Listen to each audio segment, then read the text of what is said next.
Olá, seja muito bem-vindo ao Descomplica aí, que hoje vai falar sobre um assunto muito importante para você, saúde.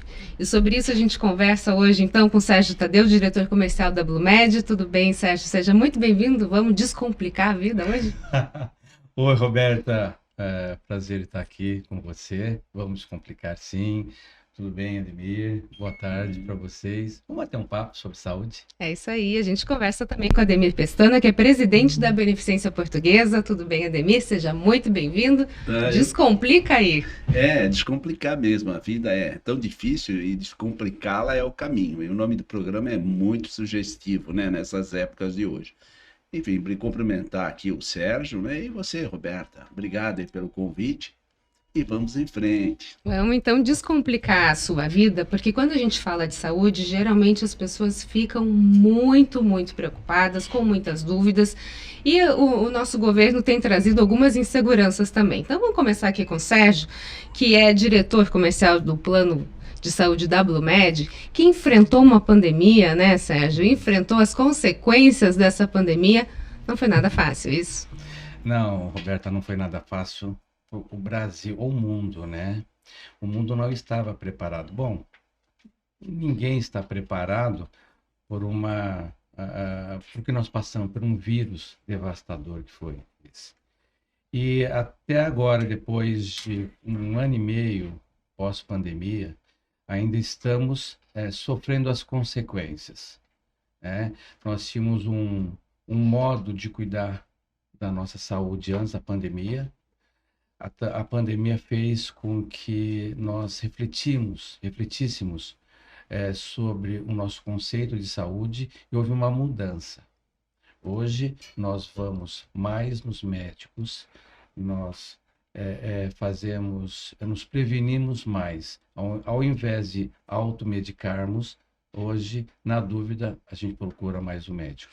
Eu acho que isso aconteceu, né, Ademir, depois que as pessoas ficaram com medo até do que está vindo depois da Covid, né? Por exemplo, antes você tinha uma dor de cabeça, você tomava lá um remédio. Agora você não sabe se a dor de cabeça pode ser outra Covid, se pode vir uma doença esquisita depois dela. Isso fez com que as pessoas procurassem mais os médicos e os hospitais? Eu acho que sim. O Sérgio falou corretamente, né? A Covid, ela trouxe uma nova reflexão, né? E hoje, pelos smartphones, né, se nos comunicamos com o mundo, né, diariamente, né? As pessoas que têm facilidade em outros idiomas também traz essas informações. Eu lembro perfeitamente, na época da Covid, né, a gente no hospital, ali muito preocupados com isso, e o infectologista, o Sérgio Feijó, a gente fazia um encontro diariamente no Salão Nobre da Beneficência por causa do espaço. E ali a gente trazia corpo de enfermagem, outros médicos, para saber no dia seguinte o que nós íamos fazer, né? E as informações que o Sérgio trazia para a gente eram informações de outros grandes centros, né? Em idioma alemão e inglês. E a gente fazia a tradução diariamente de como estava acontecendo lá e como nós estávamos fazendo aqui. Então, esse intercâmbio, né, acabou passando também para a população, que se consulta diariamente, né? A gente aqui agora há pouco estava falando de outro assunto, eu já consultei, já tenho algumas informações. Então é isso, que a saúde está mudando pela própria informação que ela está recebendo, né? Ela vai ao médico, confia no médico, mas ao mesmo tempo ela está entrando nas redes sociais, consultando com outras pessoas, né? Com outros médicos, enfim. É o que está ocorrendo depois da pandemia. Então há um comportamento diferenciado, né? E as pessoas ficam muito preocupadas, porque nós não imaginávamos que em pleno século XXI nós fôssemos sofrer uma pandemia a maior que o mundo já viu, que foi a Covid. Então, E a gente isso pensava, nos né, preocupou no mesmo. início 5 dias, 15 dias, um mês, daqui a pouco não se sabe mais quanto tempo você fica em O isolamento. Brasil, até a informação que tinha, como era um país tropical, que aqui não seria Isso. nós não seríamos atingidos como foi na Europa, né, que lá era muito frio, enfim. Mas mudou todos os conceitos e até a forma de pensar, né? Fala, bom, peraí, preciso refletir sobre a vida. A vida, acho que ela não tem um caminho certo. De repente, ela pode ser interrompida Uhum. e nós temos que tomar um outro caminho. Então, a Covid levou a essa reflexão. Eu acho que o mundo, depois da Covid, é outro. Você acha isso também, Sérgio? Porque se falava que as pessoas iam melhorar, né? Que o ser humano ia se tornar melhor depois de tudo que passou. Às vezes eu tenho a impressão que aflorou o pior do ser humano. Roberta, fez a pandemia fez com que nós mudássemos o conceito de viver, de pensar, de ter relacionamento, porque de uma hora para outra fala, fica em casa, Uhum. fica em casa, não saia. Então, pessoas que não estavam acostumadas a ficar reclusa tiveram problemas psiquiátricos, psicológicos, né? Problemas de relacionamento, porque você tinha um relacionamento onde você saía de manhã, voltava à noite, não, passar o dia inteiro, 24 horas, 24 7 horas, vezes por semana. muitas vezes com filhos, com parentes dentro de casa e ter que trabalhar. Então, foi um momento, como o Ademir falou, de reflexão. Primeiro, de como viver, como falar, como se comportar e como agir. Se comprovou que naquele momento o home office seria um novo modelo de trabalho futuro. Pós-pandemia, viu que nós não estamos preparados para trabalhar em home office, porque 87% das empresas voltaram e quase que 100% dessas pessoas, dessas empresas, preferiram voltar para ter o convívio profissional com um companheiro de E trabalho. aí, Sérgio, eu acho esse um detalhe importante, até porque conheço um pouco do trabalho da BlueMed. A BlueMed, ela trabalha muito com a questão da prevenção, né? Principalmente assim, incentivando práticas saudáveis, esportes, enfim.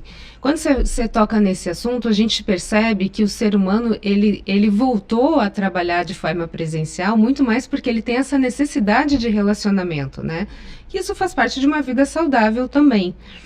Essa é a forma que vocês investem na saúde? Mais na prevenção? Sim, eu tenho um conceito que nós podemos ser digital, mas não podemos deixar de ser humano, né?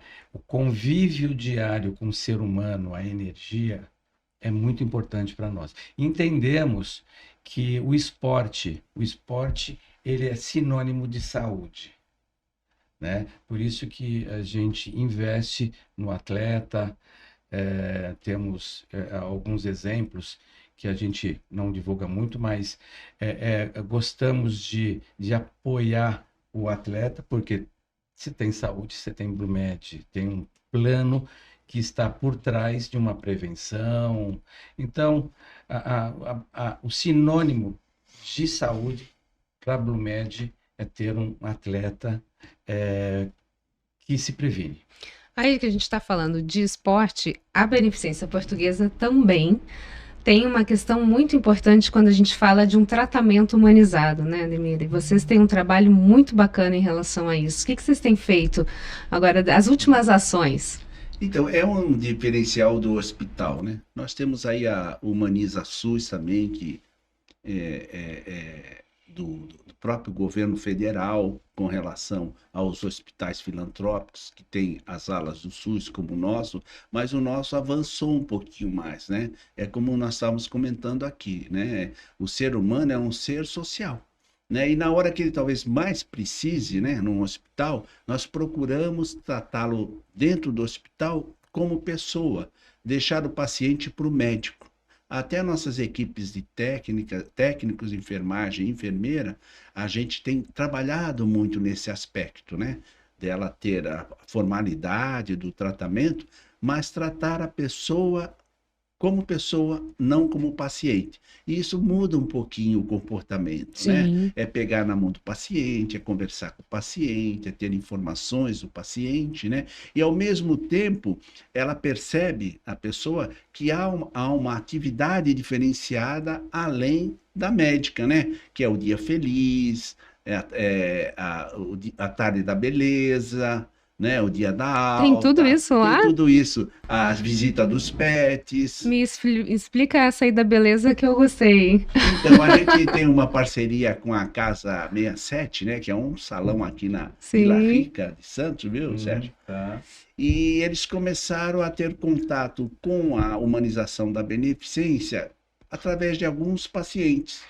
E aí se interessaram e procuraram a Paula dizendo que gostariam também de participar dessa Tarde da Beleza, né? Que a Tarde da Beleza é o seguinte, a gente monta no nosso jardim, né? Quando está chovendo, a gente tem um lugar também, um outro lugar, mas frequentemente 90% dessa Tarde da Beleza é feita no nosso jardim, né? Aí vem a Casa 67 e manda o cabeleireiro, a manicure, a massagista, enfim, tudo que eles têm lá, eles mandam para fazer o tratamento não, a beleza em nossos pacientes. É isso. Então eles estão ali no hospital, o médico libera, ele vai para lá, corta o cabelo, a outra faz a maquiagem, a outra recebe sugestões de beleza. É isso, é um contato, é uma coisa maravilhosa. E quem tem ido muito é os tesouras de ouro, né? Por exemplo, o que ganhou a tesoura de ouro, o melhor cabeleireiro, um dos melhores do estado de São Paulo, né? Está presente na Beneficência Portuguesa, cortando o cabelo de uma forma voluntária. Então, isso é uma coisa que é contagiante, né? É muito bom, isso se espalha. E os pacientes não acreditam também, né? Porque o paciente SUS, ele é muito tímido, né? Se você encaminha ele para um Uhum. lugar bom, ele quer procurar, não, esse lugar bom não é, acho que deve ser outro lugar. É assim, mais ou menos, né? Eles têm essa timidez. Então, isso para eles é maravilhoso, né? Eles choram. O aniversário também, do aniversariante do dia também, né? A gente pega informações, desde se for homem, o clube de futebol, se for Ah, que mulher, o que bacana. gosta da música, pega alguns vídeos de famílias que moram em outros estados, né? E é uma surpresa para a pessoa, né? Porque aí vem a música que ele gosta. Vem algumas pessoas da família que ele já não vê há muito tempo, né? Vem o nosso pessoal da festividade, com bolo, com plaquinhas, com cartão, com botão, enfim, fazemos um aniversário para ele mesmo. E tem pessoas que se põem a chorar mesmo, porque não imaginava que dentro de um hospital iam comemorar o aniversário. E muitas delas nem aniversário comemoram fora. Olha. Eleva a Então, autoestima, né? isso é muito bacana, muito bacana. E acaba ajudando também na É, recuperação, né? Não e tenha não é, dúvida. e não é só no SUS, não. Nossas alas particulares também tem pessoas que conhecem e querem participar. É impressionante, né? Gostam também. E tem um psicólogo também. Olha, é muito, muito bacana. Ficam amigos. E tenho também o Café com o Presidente. Eu venho há 6 anos já indo na casa das pessoas que me convidam para tomar um café. Dos Dos pacientes. pacientes. Já fiz mais de 400 visitas na casa das pessoas. Já fui em todas. É a casa mais humilde que você possa imaginar, como até numa cobertura, né? E as pessoas ficam amigas. Eu me sinto assim como se fosse um parente que estava há muitos anos afastado e de repente chegou para fazer a visita, né? É uma coisa Que impressionante. Eu bacana. lembro quase todas as visitas. Hoje são amigas no Face, participam da vida da beneficência, tudo que a gente posta vão lá e fazem um comentário, até críticas construtivas nos passam para a gente melhorar. Enfim, é um mundo mais humanizado, né? Mais ou menos uma visão diferente. Na hora mais difícil, a pessoa recebe um apoio que ele nunca imaginava. Então é isso, desde, às vezes, as pessoas mais carentes da ala SUS recebem roupas também, né? Enfim, todo o apoio necessário. Tem pessoas que não querem ir embora, só para você ter uma ideia. Não Mas querem ir embora do hospital. Pessoas carentes. E as Sim, porque pessoas elas descobrem, viu, encontram ali, Sérgio? né? Muitas são assim. Elas percebem, elas estão abandonadas, assim, às vezes pela família, né? Porque são pessoas humildes. E quando ela interna, aí começam a informar a família que a pessoa está doente, que precisa de um tratamento, enfim. Aí preocupa, né? A família começa a se preocupar e começa a fazer contato, começa a visitar. Aí ela percebe que doente, ela tem ela é mais importante doente Ai, que do que triste. E aí ela não quer se curar, ela quer ficar doente, porque doente ela recebe carinho, recebe visitas de pessoas que nunca mais tinham visitado, né? Eu, por exemplo, fui na casa de uma pessoa que há 14 anos ela não recebia uma visita. Aí o problema é você ir embora da casa da pessoa, a pessoa começa a contar a sua vida. Para a gente ver que a nossa sociedade, ela não está só doente fisicamente. Eu acho que a parte emocional é muito mais grave, né? A saúde mental é comprometida.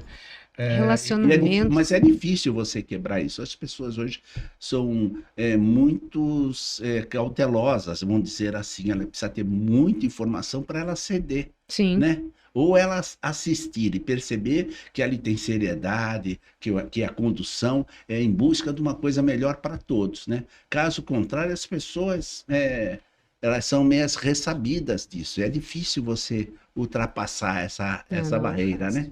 Mas quando ultrapassa, aí vira festa. Aí vira amigo, né? Vira amigo, olha, Agora, quem às vezes não é muito amigo dos planos de saúde é o consumidor. Vamos lá, Sérgio, porque a gente trouxe uma notícia recentemente de um aumento nos planos de saúde. Eu queria que você descomplicasse para a gente qual a necessidade desse aumento e o que isso significa para o consumidor e o que isso significa para os donos de plano de saúde e para os hospitais. Tá, para o consumidor, para os órgãos de defesa do consumidor, os planos são os vilões, né? Mas existe uma coisa chamada custo de equilíbrio daquilo que se recebe e daquilo que se paga, daquilo que tem de despesa. Em 2020, deveríamos ter um reajuste dos planos em torno de 8%, 8 a 9%, e naquele ano, por causa da pandemia, houve um reajuste negativo de 8%. Então, aquilo que recebíamos, vamos supor, recebia R$1.000, 8% a menos, passamos a receber R$920. Então, só para a gente entender, se fosse equalizar a conta naquela época, você acabou perdendo 16%, os 8% que você teria para frente. Perfeito. E ainda teve os 8% para trás. Perfeito. A conta era o seguinte: vocês não tiveram quase atendimento, então vocês tiveram menos despesa. Isso não é 100% verdade, porque quem precisou utilizar por causa da Covid, houve uma internação, principalmente UTI, e esse custo é muito grande. Mas o que acontece? No ano seguinte, depois de liberarem, depois que a pandemia passou, todos resolveram ir quase ao mesmo tempo passar em consulta, fazer exames ou cirurgias, e a conta triplicou, né? E essa conta ainda não zerou.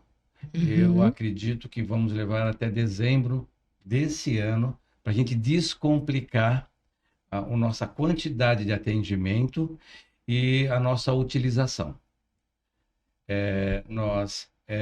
Então, a sua pergunta foi com relação ao consumidor.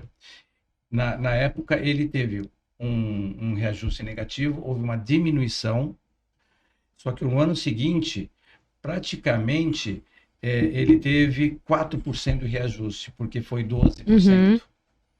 Então, um ano diminuiu, o outro ano só 4%. Esse ano foi 9%.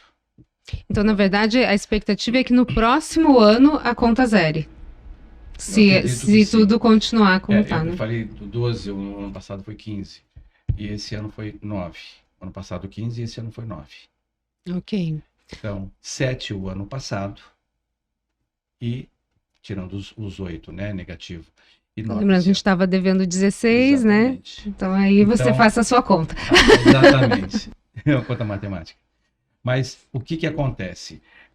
Também houve não só um deságio, né, do reajuste, mas houve um aumento dos exames. Sim. Porque antes os médicos faziam um exame presencial, mas com poucos exames, com a solicitação de poucos exames. Hoje, o médico quase não toca no associado, mas ele pede uma quantidade grande de exames, até para ele prevenir e deixar o associado ou o cliente sabedor que não está com nenhuma enfermidade grave. E a gente espera que daqui para frente, então, não venha outra pandemia, as coisas se equilibrem, economia equilibrada, sociedade equilibrada, saúde equilibrada. Sim, né? mas voltar como era antes, jamais. Agora já estamos vivendo um novo modelo e isso veio para ficar. Você vê que é difícil, né? Por exemplo, muitos hospitais que aceitavam plano de saúde pensaram da seguinte maneira: olha, se nós atendemos os planos de saúde, por que não criar um plano de saúde para nós, para buscar esse equilíbrio dentro dos hospitais? Isso também não funcionou, né? Os planos de saúde vêm sofrendo muitas alterações e isso traz uma incerteza de mercado. Primeiro, com a vinda desses grandes aglomerados americanos, né, que passaram a investir na saúde e fazer da saúde um negócio. E saúde não é negócio. Sim. Né? E isso trouxe algum desequilíbrio. E a própria ANS, os governantes, eles veem isso, né? Isso está virando um negócio, precisamos controlar. Porque, afinal de contas, são mais de 50 milhões de pessoas no Brasil que usam e aliviam a rede pública, né? Tem que contar Sim, isso exatamente, também, né? até Nós porque temos que contar senão a isso gente também. tem um desequilíbrio, Mas, né? o que está acontecendo, existe uma cultura do brasileiro que deixa eu fazer um plano hoje e amanhã eu vou entrar na justiça com uma liminar. E ganha. E ganha. Os judiciários também, o judiciário está ajudando o associado burlar uma lei que a ANS, contrato, a própria ANS estipulou que existe uma carência. Aí Sérgio, é aquilo, né? A saúde não tem preço, mas tem custo e alguém tem que pagar o custo. E quem está pagando os custos hoje é os planos de saúde, né? Por essa mudança de mercado, né? Porque antigamente era livre e hoje tem um certo controle. Sim. E a saúde, quanto mais tecnologia, eu imaginava que isso ia baratear, mas pelo contrário, trouxe um custo muito maior. Os diagnósticos são mais precisos, mas cada vez mais caros, né? E a própria ANS, ela controla isso e solta aos poucos. Mas às vezes é insuportável, não se consegue isso. Você vê que a maioria dos planos de saúde estão operando no vermelho. E agora a ANS já percebeu isso e eu acredito, como o Sérgio falou, para o próximo ano dá uma certa liberalidade. Mesmo que perca, vale mais você perder 3 ou 4 milhões nesse cenário do que você começar a perder tudo. Claro. E isso reflete dentro dos hospitais. Aquilo que acontece no plano de saúde, se o plano de saúde caminhando para o vermelho, os hospitais estão caminhando para o vermelho. Porque quem que toma o serviço dos hospitais? É o plano de saúde. Aí ele vai conversar com o gestor do hospital e fala, olha, precisamos diminuir, precisamos, por exemplo, fazer um planejamento, você precisa ter certificações, porque você está tendo uma média de internação maior do que o mercado. O mercado que eles... porque tem um mercado de cálculo nisso tudo, né? Financeiro. Sim, sim. Então, eles vão procurar... Os hospitais têm uma menor taxa de internação, né? Tem hospital que tem uma média de 7, 8 dias, tem outros tem 5 dias. Mas para ter 5 dias, você precisa ter um equilíbrio dentro da entidade muito melhor, né? Funcionários mais qualificados também, mas procurando diminuir o custo para tentar buscar o equilíbrio. Eu acho que é essa a palavra que a gente tem que buscar. Eu acho que o mercado aponta para esse equilíbrio. Eu acho que os planos estão se ajustando, estamos entrando numa outra realidade também, né, Sérgio? Os valores aplicados hoje são totalmente fora da realidade, mas se aumentar, você não tem quem tome os planos de saúde. O que dita o mercado é o bolso do consumidor. Né? Nós, por exemplo, se fôssemos reajustar aquilo que nós recebíamos há 15 anos atrás dos planos de saúde, nós estamos defasados em mais de 30%. Sim. E hoje a gente teria que estar recebendo 30% a mais. Só que os planos também não... Ninguém sobrevive, isso. Né? Então há um desequilíbrio que tem que buscar essa realidade, né? Para a gente fechar, em uma frase, o que você descomplicaria na saúde? Eu, principalmente esse lado humano. O lado humano, tanto do consumidor, entendendo que nós estamos oferecendo não só a prevenção, a cura, mas o plano, o hospital, a saúde coloca vidas no mundo. Então, o lado humano de entendimento dele e nós desse outro lado de cá, né? do lado de cá. O hospital e os médicos entender que o nosso beneficiário, o nosso paciente, precisa ser tratado de uma forma mais humana. Isso aí. Você, Ademir, o que você descomplicaria na saúde? A participação maior do governo federal, né? Porque aquele que tem plano de saúde também deixa de usar o SUS. Então, são 50 milhões de pessoas que não usam o SUS e pagam uma contribuição para isso. Então, o governo deveria de participar também, diminuindo para esses planos, para esses hospitais que também atendem SUS, uma cota menor de impostos, né? Distribuir isso de uma outra maneira. Como eu falei aqui, eu acho que isso não é um negócio, isso é saúde. E precisa ser para todos, para que a gente possa ter um equilíbrio. Isso aí. Ademir, Sérgio, muito obrigada pela participação de vocês. Saúde para vocês. Obrigado, Roberta. Obrigado. Vamos lá, descomplicando a vida. É isso aí. Muito obrigada pela sua companhia. Espero que você tenha descomplicado aí.